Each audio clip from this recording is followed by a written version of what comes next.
leitura, os irmãos queiram acompanhar.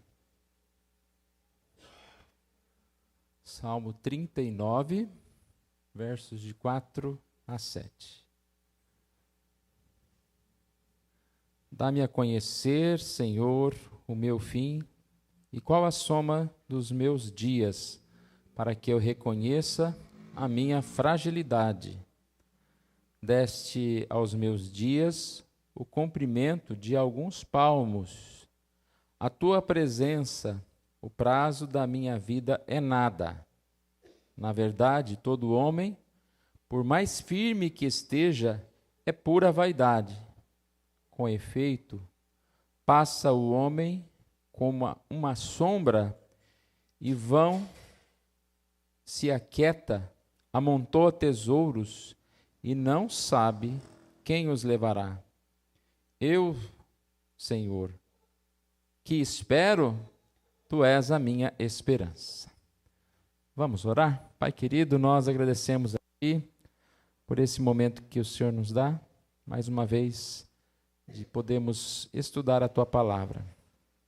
Nos ajude, Senhor, a compreender e a meditar, ó Deus, naquilo que o Senhor Deus ensina para nós através do teu servo. Obrigado a Deus, nós oramos em nome de Jesus. Amém.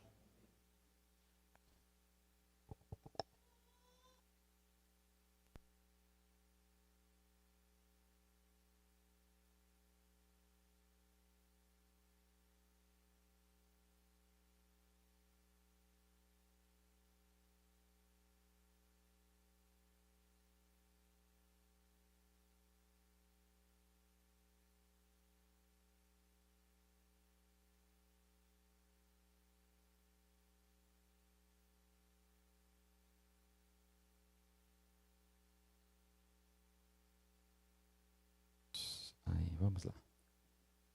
Voltando. Que espero. O salmista Davi, ele faz uma oração fervorosa aqui, emocionado. A gente vê essa emoção no verso 3. Ele diz aqui no verso 3: esbraseou-me-se-me o peito, no peito o coração, enquanto eu meditava, e ateou-se o fogo. Então disse eu com minha própria língua. E a sua oração, aqui no verso 4 é: dá-me, Senhor, conhecer,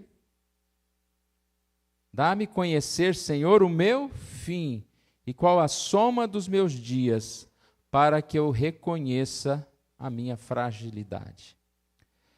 E a gente pensa, né? Que bênção, ele estava meditando nas coisas, na sua vida, no pecado, na sua vida com Deus. E desta meditação surge essa oração. Se nós olharmos rapidamente, parece uma oração negativa. Ele diz: dá-me conhecer o meu fim, a soma dos meus dias. Eu acho que não seria muito assim agradável, né? Você perguntar: Senhor, quantos dias falta? O Senhor falou: 3. Você falou: oh, meu Deus. Né? Ou mesmo que falasse 2 anos, né? Pronto, aí você ficaria, de certa forma, complexamente assim, perturbado. E ainda ele fala: dá-me conhecer a minha fragilidade. Também, a fragilidade, nós queremos saber quais são os nossos atributos, nós queremos postar aquilo que é bom, aquilo que nós fazemos de bem, né? Eu quero fazer uma lista das minhas fragilidades. A gente já sabe algumas, mas se o Senhor for contar, ele vai, vixe, já pensou? Se o Senhor contar, e olha, você nem sabe o que você é frágil, nisso, naquilo. Às vezes, aquilo que a gente acha que são as nossas virtudes, ele fala, essa fragilidade também. Então, é uma oração, aparentemente, que, vamos dizer assim, a gente não pensaria nela se pensássemos por esse lado. Mas o pedido dele tem um propósito, e todos nós devemos fazer o mesmo pedido. Ele não quer viver a ilusão dos palácios, nem achar que é forte demais. Olha a sequência do versículo. Tem o para que, né? Então, dá-me conhecer, Senhor, o meu fim e qual a soma dos meus dias, para que eu reconheça a minha fragilidade. E aí, na sequência, deste os meus dias, o comprimento de alguns palmos, a tua presença, o prazo da minha vida é nada. Na verdade, todo homem, por mais firme que esteja, é pura vaidade. Com efeito, passa o homem como uma sombra, em vão se aquieta e amontoa tesouros, e não sabe quem os levará. E eu, Senhor, que espero, tu és minha esperança. Por qual é o propósito dele conhecer todas essas coisas? Para que a sua esperança não fosse a vida, não fosse a força, não fosse as suas riquezas, a soma dos dias, né? Poderia pensar, eu tenho muito tempo pela frente. Tem gente que viveu 200 anos, né? Pô, por que eu não posso viver um pouco mais? Não, ele quer que o Senhor Deus mostre para ele a fragilidade, mostre para ele como os dias dele são curtos, e não necessariamente que dia que ele iria morrer, né? Mas que ele tivesse essa noção de como os dias são curtos. Por mais tempo que a gente viva, os dias são curtos, passa rapidamente. Para que ele pudesse então entender que ele não poderia confiar nele mesmo, mas no Senhor. Como eu disse há pouco, ele não queria viver na ilusão dos palácios, nem se achar forte e imbatível, mas ele queria confiar no Senhor.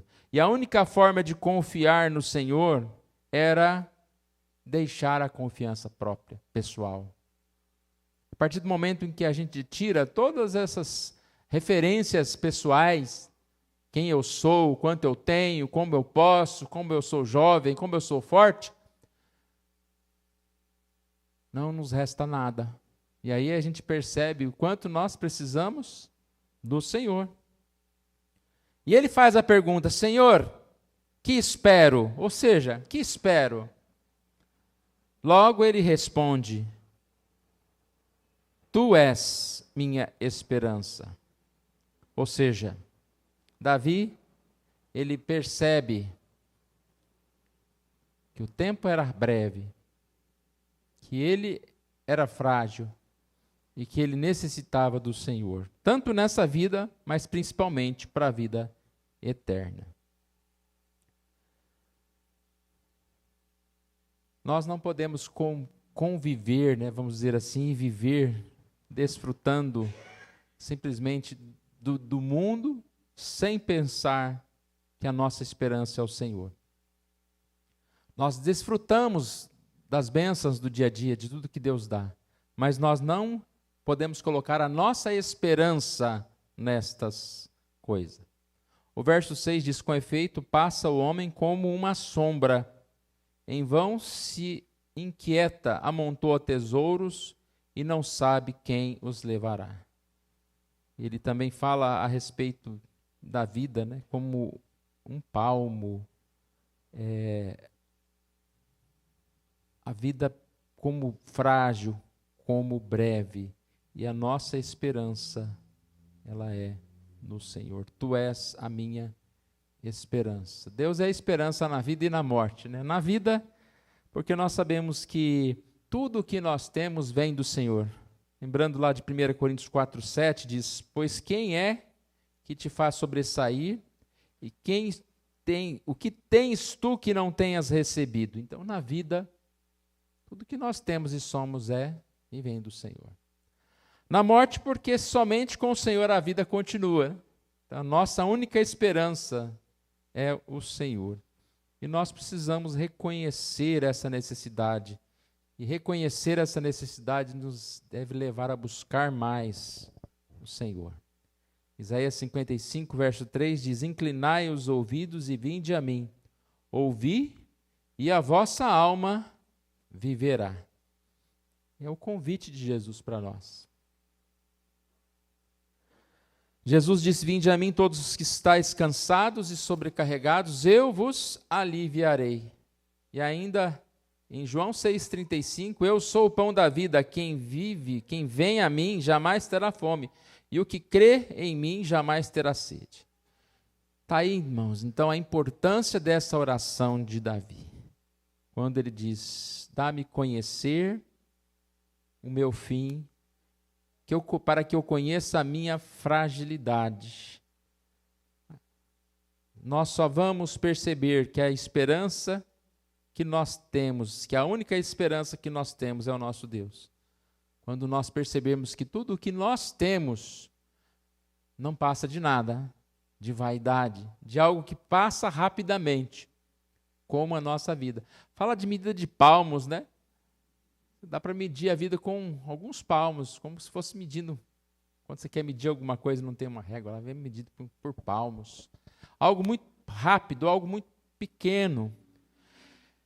E quem espera, só quem espera no Senhor, vai até Ele, vai buscá-lo. Por que nós estamos aqui nessa manhã? Porque nós necessitamos de Jesus. Nós não estamos aqui porque fazemos parte de uma comunidade, né? Temos que auxiliar essa comunidade. Nós estamos aqui porque nós precisamos de Jesus. E esse sentimento de necessidade precisa cada vez mais ser maior em nós. A partir do momento que ele será maior, quanto mais nós entendemos que nós precisamos de Jesus. Precisamos de Deus. A gente vai atrás daquilo que a gente acredita que precisa. E nós buscamos. E o que mais nós necessitamos e precisamos é de Jesus. Em Jesus, nós vamos encontrar tudo. No mundo, poucas coisas, muitas ilusões. Eu separei aqui alguns exemplos. Né? Em Jesus nós temos, por exemplo, direção. Provérbios 3, 5 e 6 diz, confia no Senhor de todo o teu coração e não te estribes no teu próprio entendimento. Ou seja, não siga o seu próprio caminho. Nós precisamos de Jesus para ter direção, para tomar decisão. Em Jesus nós temos salvação. João 3,15. Jesus é o caminho para que todo aquele que nele crê tenha a vida eterna. É o único caminho para recebermos o perdão, é a promessa e a promessa de vida eterna. Como nós falamos, precisamos na vida e na morte, principalmente na morte, porque na vida a pessoa pode até achar que vive sem Jesus, embora o ar que está respirando foi Deus que deu também. Mas na morte é exatamente, somente aquele que é salvo por Jesus continuará. Em Jesus nós temos paz. João 14, 27 diz, deixo-vos a paz, a minha paz vos dou, não vou lá dou como o mundo a dá. Em tempos de tanta ansiedade, em tanta instabilidade, talvez seja porque nós estamos buscando paz no lugar errado. Buscando paz em Jesus, nós vamos encontrar. Em Jesus temos alegria. João 15, 11 diz, tenho-vos dito estas coisas para que o meu gozo esteja em vós e o vosso gozo seja completo, vossa alegria seja completa. Alegria que não depende das circunstâncias, mas da comunhão com Cristo, de estarmos com Deus. E por último, a vida abundante, nós temos a vida com Jesus, vida de plenitude. João 10, 10, eu vim para que tenham vida e a tenham em abundância, somente encontrada no relacionamento com Jesus. Então, irmãos, nessa manhã, que fique essa oração de Davi para nossa lembrança. Dá-me, Senhor, conhecer os meus dias, a soma dos meus dias, a minha fragilidade, para que eu possa entender que tudo passa, para que eu possa perceber que eu preciso de Ti, Senhor. Que nós possamos responder essa pergunta, Senhor, que espero? E essa pergunta seja respondida como Davi, que disse, Tu és a minha esperança. Não depende de mais nada do que o mundo tem a oferecer, do que possa acontecer. Tu és a minha esperança. Vamos orar mais uma vez? Pai querido, agradecemos a Ti, ó Deus, pelo privilégio e oportunidade de ler a Tua palavra. Que o Senhor, Deus, nos guarde, que o Senhor, Deus, nos abençoe, ó Deus, para que nós tenhamos mais e mais essa certeza de que o Senhor é aquele que nos sustenta, que a Tua graça nos basta, que a nossa vida necessita de Ti, Senhor Deus. Obrigado, ó Deus, pela Tua palavra. O Senhor nos guarde, nós oramos em nome de Jesus. Amém.